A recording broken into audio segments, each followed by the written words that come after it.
এখন হচ্ছে আমি এখন 11:15 বাজে। তো আমি ব্রেকফাস্ট আর লাঞ্চ একেবারেই করিনি। আমার হাজব্যান্ড খেয়ে তো চলে গেছে।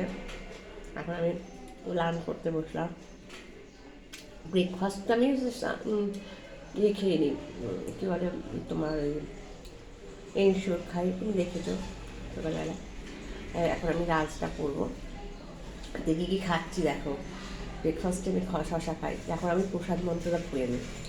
মহাপ্রসাদে গোবিন্দে নাম ব্রহ্মণি বৈষ্ণবে স্বল্প পুণ্য বতাংরাজ বিশ্বাসনৈব জায়তে শরীর অবিদ্যাজাল যারেন্দ্রিয় তাই কাল জীবে ফেলে বিষয় সাগরে তার মধ্যে জিহ্বা অতি লোভময় সুদূর মতি তাকে যেটা করিল সংসারে কৃষ্ণ বড় দয়াময় করিবারে জিহ্বা যায় সপ্রসাদ অন্ন দিলা ভাই সেই অন্ন মৃত পা রাধা কৃষ্ণের গুণ গাও প্রেমে ডাকো চৈতন্য নিতাই জয় নিতাই জয় নিমাই জয় শ্রীকৃষ্ণ চৈতন্য প্রভু নিত্যানন্দ শ্রী অদ্বৈত গদাধর শ্রীবাসাতি গৌর ভক্তবৃন্দ। এবার আমি প্রসাদ খাবো। আমরা তো সব ভোগ লাগিয়ে খাই। এবার আজকে আমি কী কী খাচ্ছি, প্রথমে হচ্ছে শুক্তো, তারপরে এটা হচ্ছে লাউ, বড়ি দিয়ে লাউ বানিয়েছি। এটা হচ্ছে ছোলা শাক, আমি মায়াপুর থেকে ছোলা শাক নিয়েছিলাম। বাঁচতে বাবা কী কষ্ট হয় সে আমি তোমাকে বলে বোঝাবো না, আমি সব নিজে নিজে করলাম। আর এইটা হচ্ছে গিয়ে ওটা ছোলা শাক, ওটা এখন খাবো। শুক্তোটা কী দিয়ে করেছি, ওই যে এই কলা থাকে না, বিচি কলা থাকে, ডয়রা কলা বলে, সেইগুলো দিয়ে শুক্তো করেছে, এবার খাচ্ছে।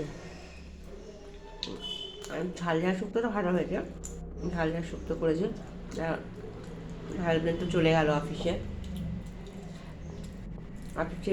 9টার সময় চলে যায়। তারপর আমাকে ভোগ লাগাতে হয়। তারপরে আমি পুরানো ভগবানকে না দিয়ে আমি কিছু খেতে পারি না।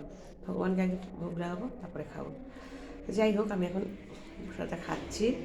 আমি তো ভেজই খাই, আমি মাছ মাংস খাই না। তোমরা আবার সব ভেজ খেতে কিন্তু ভেজ খাওয়া খুব ভালো। আমাকে ডাক্তার তো ভেজ খেতে বলেছে, ভেজটা শরীরের পক্ষে খুবই ভালো। খুব ভালো লাগছে, একটু লঙ্কা দিয়ে করেছি, ভালো লাগছে।